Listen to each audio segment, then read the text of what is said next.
Bonsoir à tous, bienvenue dans notre émission La Réunion Lila. C'est un métier qui est appelé à continuer à se développer, un métier qui est de plus en plus demandé. Et c'est vrai qu'avec l'évolution de la population, de la démographie, de plus en plus de personnes âgées, on rappelle qu'à partir de 2030, La Réunion comptera plus de 100 000 personnes âgées. C'est quoi une auxiliaire de vie? Qu'est-ce qu'elle fait? On en parle dans Causement Réunionnais.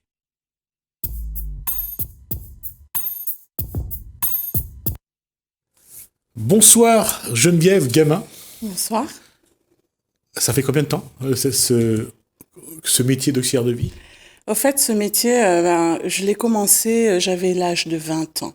Mais je suis passée un petit peu vers d'autres métiers et je suis à maintien d'homme depuis 1 an et demi déjà.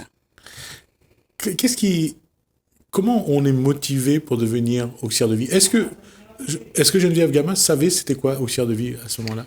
Au départ, non, je ne savais pas. On m'a dit que c'était un métier qu'on allait travailler avec les personnes âgées. Et du coup, c'est vrai que ça m'avait fait un petit peu peur. Mais je me suis lancée. Voilà, c'est le contact. Il y a eu une formation à 20 ans Oui. J'ai commencé par me former au CAFAD. Il y a très longtemps. Et depuis, donc, j'ai validé... Quand on se forme, on apprend quoi? On apprend à faire quoi? Quand on se forme, on apprend à cuisiner, d'une part, à cuisiner. On apprend la bienveillance. On apprend à faire un métier de l'humain. Et juste la cuisine. On cuisine ce qu'on a envie ou on cuisine pour l'autre? Non, cuisine pour l'autre. On cuisine pour l'autre d'une part parce qu'elle a un régime, parce que soit elle est diabétique, soit elle a du cholestérol ou autre chose. Mais on cuisine pour l'autre selon le goût de l'autre. Et ça veut dire moins de sel, moins d'huile, moins de graisse? On s'adapte au régime, oui. D'accord. Oui, bien sûr. Et ça change par rapport aux habitudes que vous aviez quand vous cuisinez, ça vous a changé un peu? Ah ben oui. Moi, j'ai grandi dans le curry, riz grain curry, et voilà, et du sel, l'huile, voilà, les épices, et du coup, donc on s'adapte. Et juste une question, ça m'a traversé l'esprit en préparant cet échange. Ils aiment manger quoi finalement? Vous leur faites manger quoi? Ça dépend. Enfin, moi, j'ai commencé à travailler en métropole, donc il fallait cuisiner, selon le mode de vie de chacun. Et puis voilà, donc on cuisine de tout. C'était beaucoup de pâtes ou bien? C'était oui, pâtes, steak, beefsteak, les patates, beaucoup de soupe et contrairement à La Réunion, c'est beaucoup riz, grain, curry. Nos personnes âgées aiment bien leur riz, grain, curry. Oui. Ils aiment pas trop de changements, les perturbent beaucoup. Ici, ouais. Non, ils aiment bien leur riz. Faire un petit curry bras de chouchou, un curry bras de citrouille, curry songe, bras de manioc. Ça, on revient à ça quand on est à La Réunion? Oui, on revient à la cuisine ancienne, mais en adaptant toujours tout ce qui est sel, gras et tout ça. Mais le goût, il reste le même. Hein. Ça permet de revisiter un petit peu tout ce que Geneviève a eu de son enfance. Exactement, oui. Avec un bon curry Jacques Salé. Il y a des choses où je ne sais pas très bien cuisiner, mais comme la plupart de mes résidentes, au fait, de mes bénéficiaires, moi je fais avec. Donc presque ils me montrent comment faire, et ça c'est un atout pour moi. D'accord. Je dis toujours, le meilleur curry que vous avez eu à cuisiner, c'était quoi? Le meilleur curry. Un curry poulet pays. Avec tomate ou sans tomate? Avec tomate. Avec tomate. Et ça, c'est une partie importante du métier de la cuisine. Oui. Mais oui. Pardon? Oui. Quelles sont les autres tâches de l'auxiliaire de vie? On peut, on va faire de l'entretien de la maison, on va entretenir son espace de vie. On peut aussi être amené à créer du lien avec la personne. On peut sortir, voilà, donc tout ce qui est les tâches domestiques et ménagères. D'accord. Du quotidien, de l'accompagnement, des tâches domestiques, voilà. Donc, Et quelque part, ça permet aussi de découvrir un petit peu la personne lorsqu'on voit les objets qu'il y a sur la table, qu'on regarde les photos. On rentre peu à peu dans la vie de la personne. Tout à fait. Et puis, comme je dis toujours, chaque personne est singulière. Chaque personne a sa personnalité, a ses valeurs. Donc, quand une auxiliaire de vie, elle rentre dans la vie de quelqu'un, elle rentre avec ça. Elle rentre avec une tolérance, moi je dis. Donc, on s'adapte à chaque personne, puisque chaque personne est différente. Chaque personne est différente, mais c'est au bout de combien de temps l'auxiliaire de vie sent que maintenant, elle fait partie de la famille de cette personne-là, que cette personne-là la considère comme un proche ou une proche? De toute façon, le contact se fait au tout début. Donc, on sent si ça va passer ou pas, et même pour la personne. Donc, même si elle aura un entretien avec ma responsable de secteur, elle me regardera plus. Elle me regardera plus, parce qu'elle cherche à me connaître. Elle veut me connaître. Elle veut savoir qui va venir chez elle. Et ça, c'est tout à fait normal.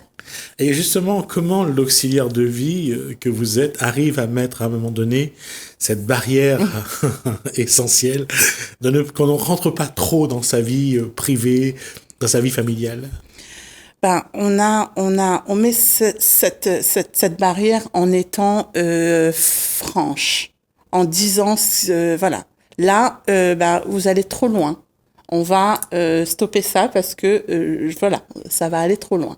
Donc il faut être franche, il faut dire ce qui se passe à la personne. C'est important parce qu'il s'agit que la personne ne rentre pas trop non plus, ne prend pas trop de votre vie, parce que s'il rentre trop dans votre vie, à un moment donné, il va tout accaparer. Oui, bien sûr. Et ça, c'est dangereux. C'est dangereux pour nous professionnels, mais c'est dangereux aussi pour la personne. Donc, à ce stade-là, on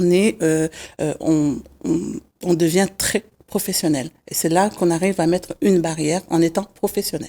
Parce que pour avoir eu à échanger avec d'autres auxiliaires de vie, il y a un moment, je crois qu'il faut maîtriser le cadre, maîtriser aussi bien la personne et savoir placer les jalons au bon endroit. Oui, tout à fait. Donc, il est important de connaître son cadre. Le cadre pour lequel nous travaillons. Et que ce soit vous ou d'autres auxiliaires de vie que vous connaissez, est-ce qu'il y a un moment où ça allait trop loin justement dans la relation, dans la communication, et ça devient un crève-cœur par moment de dire non, de prendre des décisions? Oui, parce qu'on a envie de partager. Et puis, ce sont des personnes âgées. Ça nous rappelle à nos grands-mères avec qui on passe de très bons moments, où on raconte nos petits secrets. Mais voilà, sauf que ce n'est pas notre grand-mère. Et c'est là, après. À quel moment ça devient un crève-cœur de dire non? Parce que il y a un moment. Je sais pas, quand on sait qu'on va trop loin parce qu'on nous demande des choses très privées, très et qu'on peut pas dire. Et c'est ça qui pose qui peut poser un problème, c'est que c'est à l'auxiliaire de vie de mettre le cadre, la barrière, parce que la personne, elle va aller oui, les professionnels dedans, c'est nous, c'est pas eux. ça me fait penser à une chose parce que le bébé agit de la même façon. C'est à l'adulte de mettre le cadre. De mettre le cadre et de dire stop. Oui, tout à fait. Mais c'est pareil, ça marche pareil. Nous sommes des professionnels, voilà, donc nous devons réagir en professionnel et pour éviter justement qu'il y ait trop de mal entre la personne et nous. Quand on a de l'expérience, on sait aussi que il faut préserver sa vie, il faut se préserver soi et préserver sa vie, parce que sinon, quand vous rentrez chez vous, vous êtes toujours auxiliaire de vie, vous avez toujours ces personnes qui ont besoin de vous, et vous aurez du mal à vous déconnecter. Tout à fait. Donc il faut savoir mettre une barrière. Et c'est là que quand on rentre chez nous, il y a chez nous. Il y a les enfants, il y a la famille, et on n'est plus au travail. Moi, quand je rentre chez moi, j'enlève ma blouse, le travail, c'est terminé. Et on m'appelle pas, hein. Quand c'est terminé, c'est terminé. Et justement, cette question-là,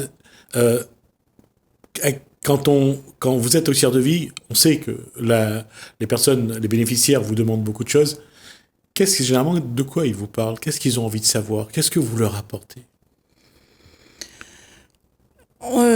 L'auxiliaire de vie, elle est confrontée à la misère, à la précarité, à la misère sociale. Nous traversons une crise que nous savons tous qui rend ces personnes âgées très vulnérables. Elles sont seules.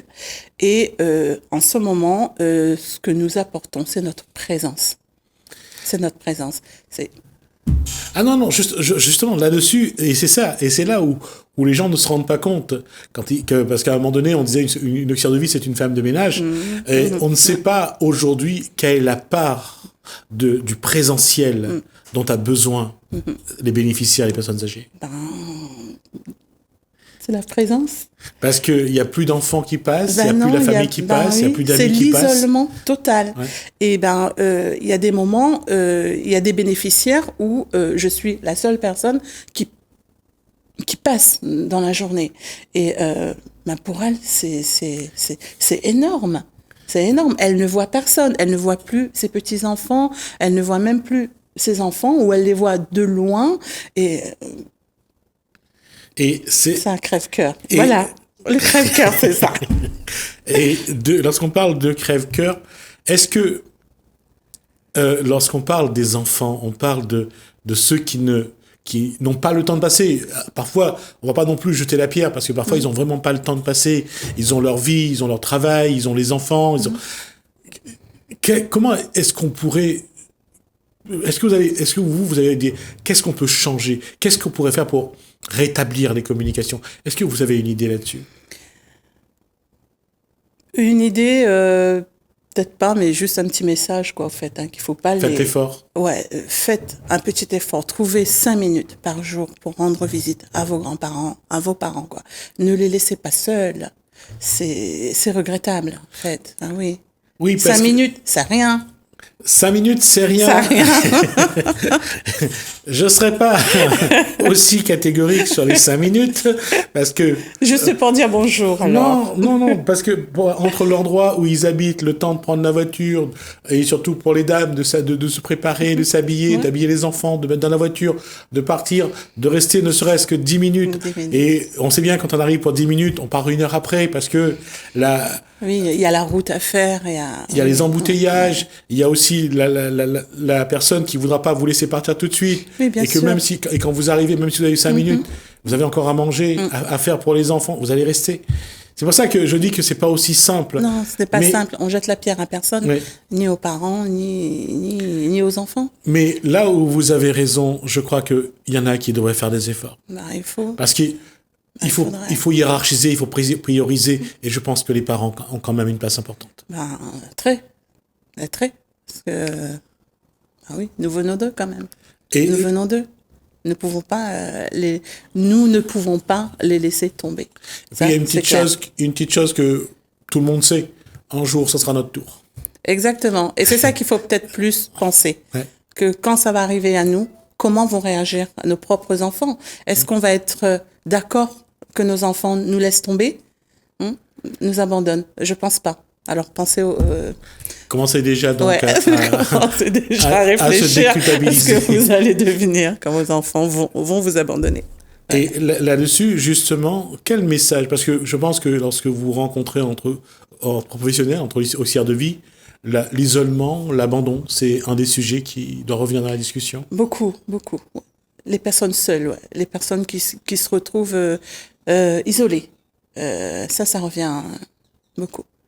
Et je sais pas qu'est-ce que ça vaut de dire ça, mais pour l'instant, il n'y a pas de solution.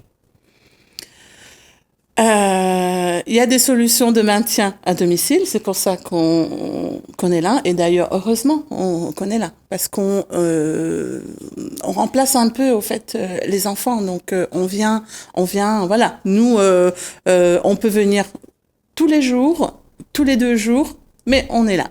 Donc on remplace un petit peu au fait les enfants qui en ce moment d'ailleurs ne viennent pas.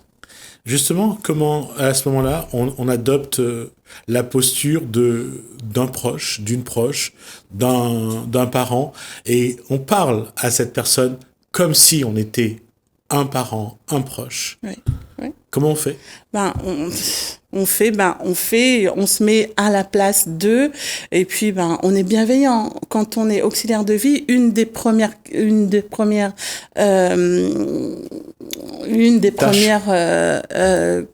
qualités, Ouais.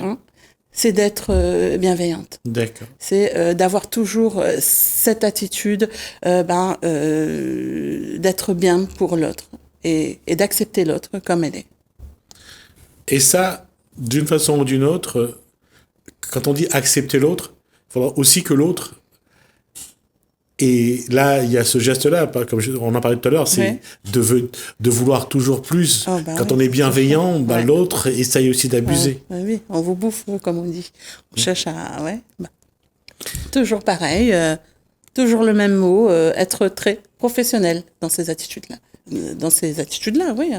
Combien de temps en face de la personne. Combien de temps vous passez chez un ou une bénéficiaire quand vous allez? Ça va dépendre du dossier. Et il y a des personnes où je fais 3 heures par 3 heures par semaine. Ça peut être 6 heures par semaine. Ça peut être aussi 2 heures par jour. 1 heure et demie. Voilà. Donc ça dépend. Ce laps de temps qui vous est imparti, comment vous le gérez? Quand c'est 1 heure, c'est 1 heure. Comment on reste 1 heure, en même temps on fait le travail. Quand il y a 3 heures, c'est un peu plus de temps, un peu plus, c'est un peu moins de stress, c'est plus facile peut-être? Quand on a 3 heures, oui, mais parce qu'on arrive à aménager son temps de travail et du coup, donc on arrive à faire plusieurs tâches, donc parfois même sortir avec la personne. Et puis quand on a 1 heure, on speed un peu et puis on est toujours à chercher ce que l'autre, est-ce que l'autre est bien, est-ce que ça va, est-ce qu'elle est en sécurité, voilà. Donc on speed un peu quand on a moins d'heures et puis on prend notre temps, on accompagne, on effectue nos tâches et voilà. Il va nous rester 2 minutes. Alors, cette question que je vais vous poser, est-ce que ce métier d'auxiliaire de vie a changé, a fait évoluer vos relations avec vos parents? Personnellement, je n'ai plus de parents, mais c'est vrai que j'ai une vieille tante qui a 81 ans et un oncle aussi qui a 78 ans et qui est porteur de handicap. Oui, ça, ouais, beaucoup. On est beaucoup plus bienveillant, on c'est est ça? plus bienveillant. On voit le oui, c'est ça. Donc on essaie d'en prendre soin. Et ça va être ma dernière question, oui. Geneviève Gamin. Oui. Quelle personne âgée vous avez envie d'être et comment vous avez envie de vieillir? J'ai envie de vieillir bien. J'ai envie d'une vieillesse reposante, et qu'on s'occupe de moi. Alors, entouré de vos enfants et de mes petits-enfants? enfants. J'ai 2 enfants. Voilà, donc même maintenant, moi je leur dis, quand maman est vieille, vous vous en occuperez, ça c'est sûr. Vous mettez en place déjà les jalons pour mon que plan. Ça se fasse. C'est mon plan retraite. D'accord. Et en tout cas, on peut dire que, en tout cas, ce métier-là permet encore de voir une réalité et de se préparer pour ce qui va se passer. Tout à fait, oui.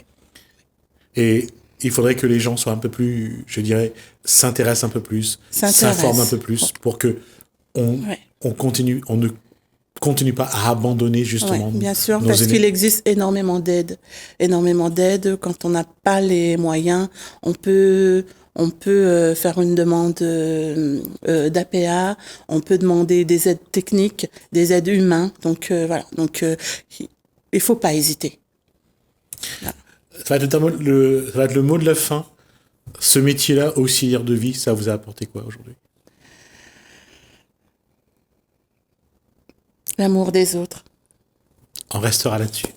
Merci. Merci. En tout cas, Geneviève Gamin, rappelle donc que vous êtes auxiliaire de vie, donc, et que vous avez repris ce métier donc depuis un an et demi. Et à Maintien à Dôme. À Maintien à Dôme. On va nous faire une pause. On se retrouve juste après.